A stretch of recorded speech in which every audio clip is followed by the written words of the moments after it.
28 दिसंबर 2025 की रात लगभग 12 बजे के आसपास का वक्त रहा होगा। रजनी नाम की एक महिला की अचानक से आंख खुल जाती है और वो बहुत जोर से चीख जाती है। जैसे ही चीखती है और चिल्लाती है, उसकी चीखों की आवाज़ सुनने के बाद उसके पास में ही उसका एक बेटा भी सो रहा है, उसकी एक बेटी भी सो रही है। वो भी जाग जाते हैं और दोनों बच्चे ज़ोर ज़ोर से रोना शुरू कर देते हैं, क्योंकि माँ को बहुत ज़्यादा तेज पसीना आ रहे थे और सर्दियों की वो रात थी। इसी बीच में जो सास और ससुर उस घर के अंदर रहते हैं, वो भी जाग जाते हैं। वो मौके पर आकर देखते हैं तो रजनी एकदम अपने पसीने से तरबतर हो रही थी। उन्होंने उसे समझाने की कोशिश की कि बेटा हुआ क्या है, क्या दिक्कत है, तुम इतनी घबराई हो क्यों हो, इतनी परेशान क्यों हो। वो रोते हुए कहती है कि मुझे एक बहुत ही बुरा सपना दिखाई दिया है, मैं समझ नहीं पा रही हूँ कि आखिरकार करूँ तो क्या करूँ। वो पूछते हैं कि क्या सपना देखा है। उन्होंने कहा मैंने अपने पति के बारे में बहुत ही बुरा सपना देखा है। तभी सास और ससुर ने उसको शांत कराया, उसे चुप कराया, उसे पानी पिलाया, कहा बेटा सो जाओ, सुबह देखते हैं जो भी हुआ, अब बहुत ज़्यादा रात हो चुकी है। जब इस तरह की बात थी, सुबह का इंतज़ार किया जा रहा था। सुबह को जब रजनी की आंख खुलती है तो रजनी की तबीयत बहुत ज़्यादा ख़राब होने लगती है, बिगड़ जाती है। अब रजनी की आवाज़ जो निकल रही थी वो उसकी जैसी आवाज़ नहीं निकल रही थी, बल्कि वो उसके पति की आवाज़ निकल रही थी। वो बार बार कह रही थी कि मैं रविकांत बात कर रहा हूँ। जैसे ही वो इस तरह की बात कर रहे थे तो घर वाले, परिवार वाले, आसपास के लोग भी जमघट लग जाता है। लोग भी सोचने पर मजबूर हो जाते हैं कि आखिरकार ये महिला मर्दों की तरह कैसे बोल रही है। तभी जब उससे पूछा जाता है कि क्या हुआ है, जब इससे सवाल किया जाता है, तभी उसने कहा पहले मुझे पानी पिलाओ, उसके बाद ही आगे बात करूंगी।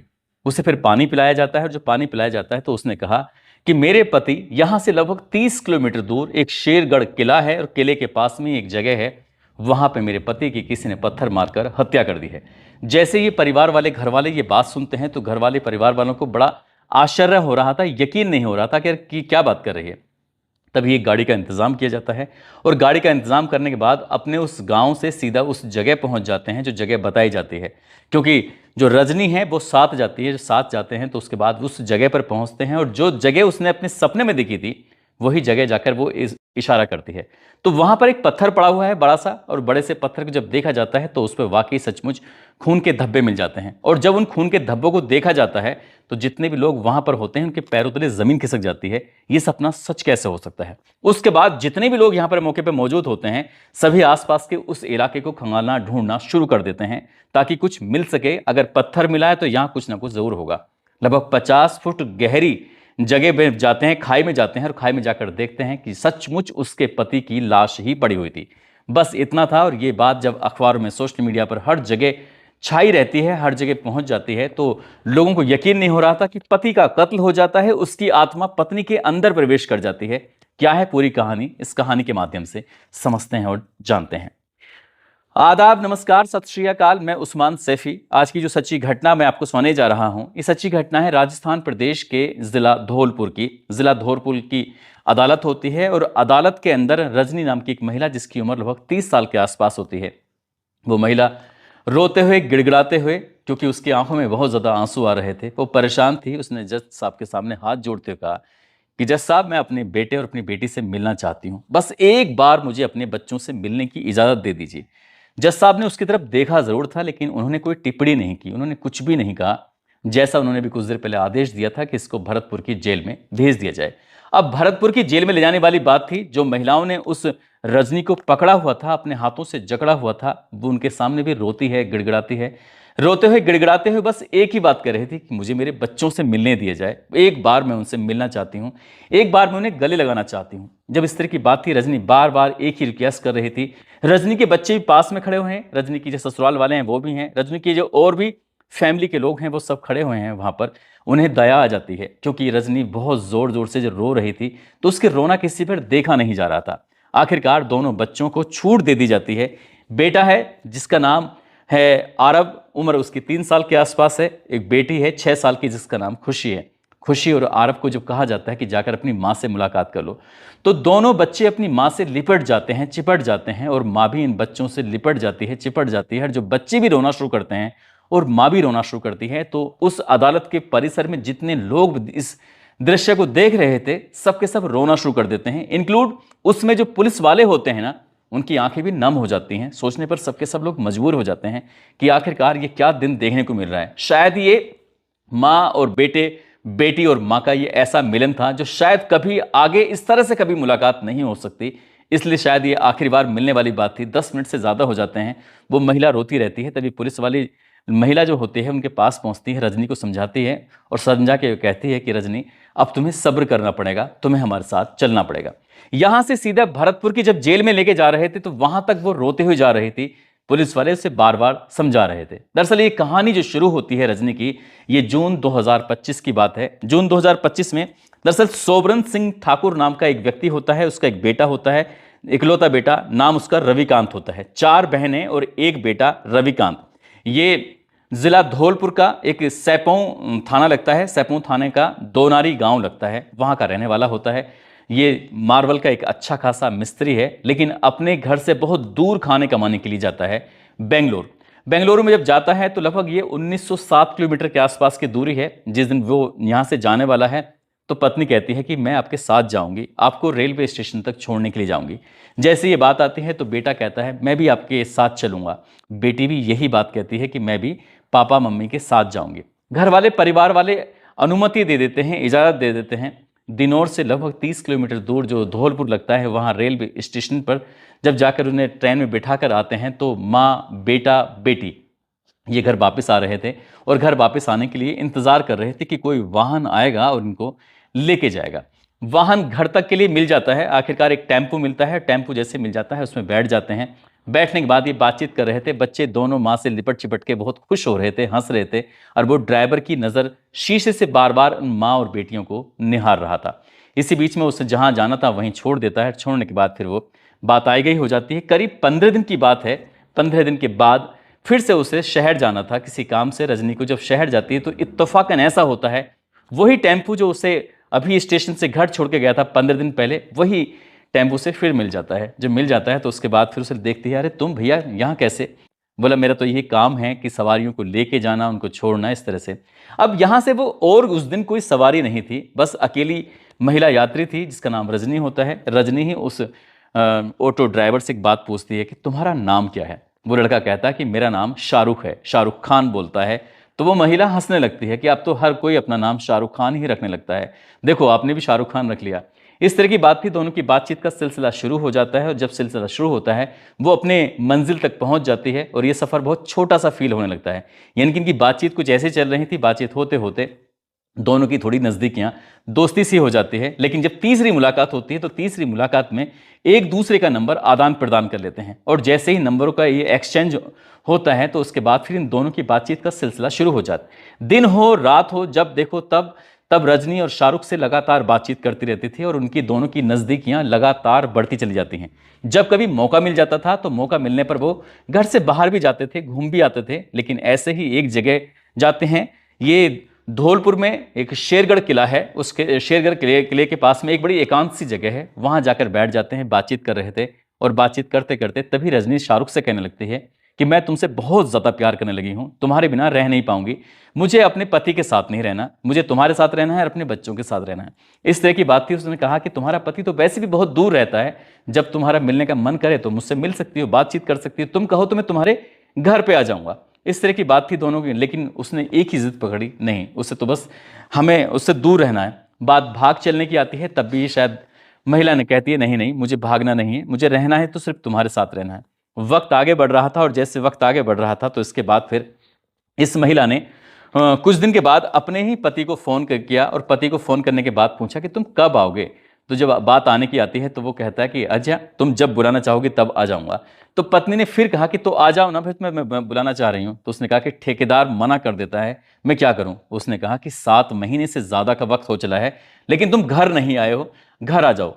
जब घर आने वाली बात आती है तो उस मिस्त्री ने सीधा ठेकेदार के हाथ में फ़ोन दे दिया कि देखो मेरी पत्नी कुछ कहना चाहती है। तभी ये रजनी ने ठेकेदार से कहा कि मेरे पति को भेज दो, 7 महीने हो गए हैं, वैसे भी काफ़ी दिन हो गए और बच्चे भी इनसे मिलना चाह रहे हैं। जब बात मिलने की आती है तो आखिरकार उसे अनुमति मिल जाती है और वो तारीख आती है 26 दिसंबर 2025। आखिरकार जब 26 दिसंबर 2025 को वो धौलपुर पहुंचता है तो उसके लिए पहले से इंतजार में शाहरुख खड़ा हुआ था कि ताकि वो आएगा और उसे आने के बाद वो उसे घर छोड़ने के लिए जाएगा। जैसे इंतजार कर रहे थे, पत्नी ने पूरी तरह से समझा दिया कि परेशान होने की जरूरत नहीं है, मेरी एक जानकार एक लड़का है जिसका नाम शाहरुख है, टेम्पो चलाता है, तुम्हें मिलेगा, तुम्हें घर पहुंचा देगा। इस तरह की बात थी। शाहरुख जब उसे मिल जाता है, दोनों बातचीत करते हैं आपस में। शाहरुख कहता है कि अगर सर जी आपको कोई एतराज़ ना हो, कोई दिक्कत ना हो तो एक बार शेरगढ़ किला चलें, तो जब शेरगढ़ किला किला चलने वाली बात आई थी तो पत्नी ने वो सारे राज की बात बता दी थी जो उसकी पति की कमजोरी होती हैं। पति को शराब पीने का भी वो आदी होता है, पति को बियर भी पसंद थी, और जो जो उसे पसंद था वही वही सामान सब शाहरुख के पास होते हैं।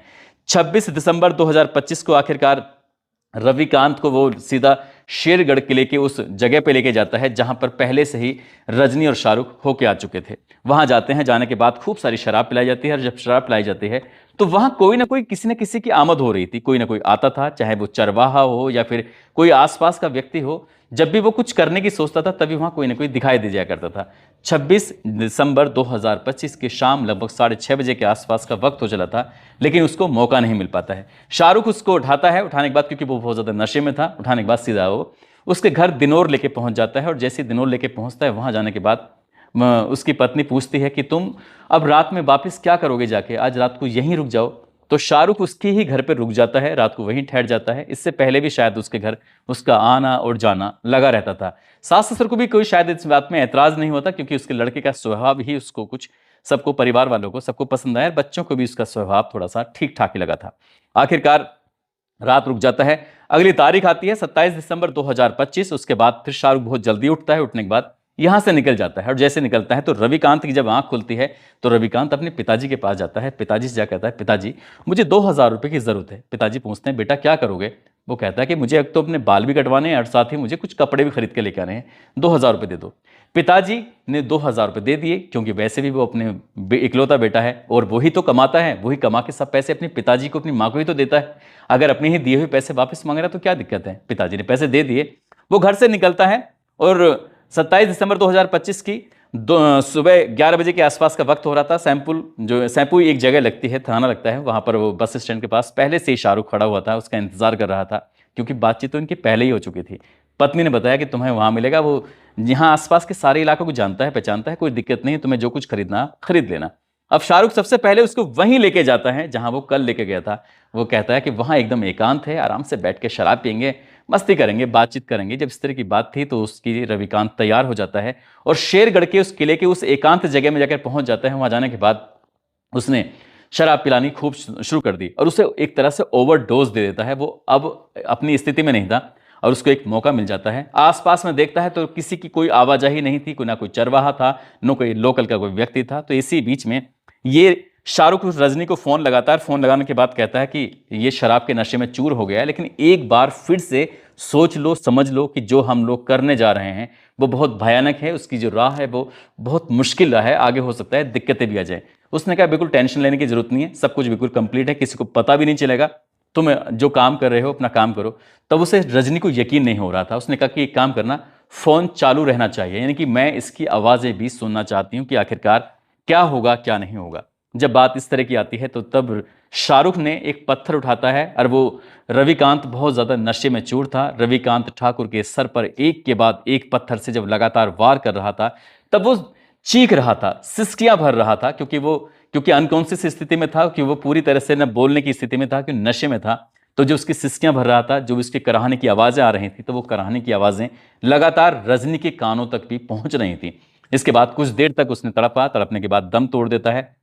उसकी इस लाश को उस गहरी सी खाई जो लगभग 50 फीट गहरी होती है उसमें वो फेंक देता है। इसके बाद वो वहां से निकल जाता है, सीधा आगरा पहुंचता है। आगरा अपनी बहन के पास जाकर रुक जाता है और वो सोच रहा था कि शायद कभी पकड़े नहीं जाएंगे, लेकिन रजनी जो होती है, रजनी की कानों में वही आवाज, वही सिसकियां सब कुछ गूंजने लगती हैं। वो कानों को बंद करने की भी कोशिश कर रही थी, तब भी कोई बात करता था तब भी वो उस मूवमेंट को जो भी था, जो शाहरुख ने उसके रविकांत ठाकुर के साथ किया था, वो सब कुछ उसकी कल्पना उसके दिमाग में गूंजने लगती है, आवाज के रूप में भी, और क्या मंजर वो रहा होगा वो सब। अब घर वाले उसका इंतजार कर रहे थे। रविकांत जब आता नहीं है, 27 तारीख को पूरी रात उसका इंतजार किया जाता है। अब 28 तारीख आ जाती है, तब भी इंतजार किया जाता है। घर वाले, परिवार वाले परेशान हो जाते हैं। उसका चचेरा भाई नजदीकी पुलिस स्टेशन जाता है, जाकर कहता है कि साहब देखो, हमारा भाई है रविकांत, उसका नाम है, उम्र लगभग उसकी 34 साल के आसपास है, शहर गया था बाल कटवाने के लिए, कपड़ों की खरीदारी करने के लिए, साहब वो वापस नहीं लौट के आया, उसका नंबर भी स्विच ऑफ आ रहा है, साहब मदद कर दीजिए। जब घर वाले पुलिस वालों से रिक्वेस्ट कर रहे थे, पुलिस वालों ने गुमशुदगी दर्ज कर ली, लेकिन गुमशुदगी के मामले में पुलिस वाले ज़्यादा गंभीरता से लेते नहीं हैं, बस अमूमन ऐसे कि हाँ हम देखेंगे, जांच करेंगे, पड़ताल करेंगे, ये करेंगे वो करेंगे, पुलिस वालों ने ऐसे ही बात की। उधर रजनी की जो नींद थी, सुकून था, चैन था, सब गायब हो चुका था। आंखें बंद करे तो वो दृश्य घूमने लगता है, कान बंद करे तो आवाज आने लगती है। जैसे रात हो दिन हो, जब देखो उसकी हालत लगातार बिगड़ती चली जा रही थी। रात जैसे ही 12 बजते हैं तो उसके बाद उसकी चीख निकल आ जाती है और उसके पसीने पसीने हो जाते हैं। आखिरकार जब उस पर रहा नहीं जाता, जब दिन निकलता है, तो वो अपने पति की आवाज निकालने का नाटक करने लगती है और सास ससुर को कहती है कि देखो मेरे पति के साथ कोई बुरा हादसा हुआ है, कुछ बुरा हुआ है, मैंने देखा है। पुलिस को बस यहीं से थोड़ा सा शक पैदा हो जाता है कि एग्जैक्ट लोकेशन आखिरकार ये महिला कैसे बता सकती है कि किसी के सपने में ये बिल्कुल पूरी की पूरी बात सच हो सकती है कि पत्थर से मारा है, वहां पड़ा हुआ है, ऐसा हुआ है। पुलिस ने जब उससे सख्ती से पूछताछ करना शुरू किया है, जब उसकी मोबाइल की सीडीआर निकलवाई जाती है, तब शाहरुख का नाम सामने आता है। पुलिस फिर शाहरुख को भी गिरफ्तार करती है। पूरी कहानी शाहरुख सामने रख देता है। वो कहता है कि साहब मैं मना कर रहा था, लेकिन इसने साफ साफ कहा कि अगर तुमने मेरे पति को नहीं मारा तो मैं अपनी जान दे दूंगी। मैं क्या करता, या मैं तो दोनों ही तरफ से फंस रहा था। आखिरकार पुलिस ने उसके साथ भी सख्ती से पेश आई और उसके पूरे रजनी के साथ भी, लेकिन रजनी के दिमाग से वो चीज़ निकल नहीं पा रही थी। जब नहीं निकल पा रही थी, शायद उसे इतना प्राश्चित हुआ होगा या उसे लगा होगा कि उसने कुछ गलत काम किया है। यही कारण था कि वो अदालत में लगातार रो रही थी। यही कारण था अपने बच्चों को गले लगाकर लगातार रो रही थी। यही कारण था जब वो जेल जा रही तब भी लगातार रो रही थी। और यही कारण था जब वो जेल के अंदर पहुंच जाती है, रात भर सो नहीं पाती है और उसके आसपास की जो महिला कैदी होती हैं वो सब बता रही थी, समझाने की कोशिश कर रही थी, जो हो गया है उसको कभी मिटाया नहीं जा सकता। शायद तब भी उसको अपने पति के मारने का या मरवाने का एहसास ही हुआ होगा। लेकिन बाकी की जिंदगी उसकी सलाखों के पीछे गुजरेगी। बूढ़े माँ बाप हैं, एक 3 साल का बेटा है, 6 साल का बच्चा है। आखिरकार उसकी परवरिश कैसे होगी, कैसे नहीं होगी। हालांकि 4 बुआ हैं, लेकिन कहते हैं कि जो माँ बाप बच्ची की परवरिश कर सकते हैं, दूसरा कोई नहीं कर सकता। इन बच्चों की परवरिश का जिम्मा हालांकि फिलहाल उसके दादा और दादी ने उठाया हुआ है। दोस्तों, इस पूरे घटनाक्रम को सुनाने का उद्देश्य किसी को परेशान करना नहीं है, किसी का दिल दुखाना नहीं है, बल्कि आपको जागरूक करना है, आपको सचेत करना है। जिस तरह से रजनी ने किया है वो वाकई अपने आप में बहुत भयानक था। उसके सामने बहुत सारे ऐसे ऑप्शन थे। वो अपनी बात सच सच अपने पति को बता सकती थी, अपने सास ससुर को बता सकती थी, अपनी ननद को बता सकती थी, अपनी मायके में बता सकती थी। लेकिन जो उसने किया है उससे उसका पति तो गया ही गया, वो खुद भी जेल गई और उसके दोनों बच्चों की जिंदगी कैसे कटेगी कुछ कह नहीं सकते। जाते जाते चंपारण के रहने वाले इनायत कोसर हैं, पूर्णिया के रहने वाले प्रदीप कुमार यादव हैं, अंबेडकर नगर के राहुल राव हैं, कैराना से हैं बिलाल उमर अंसारी। आज इनका जन्मदिन है।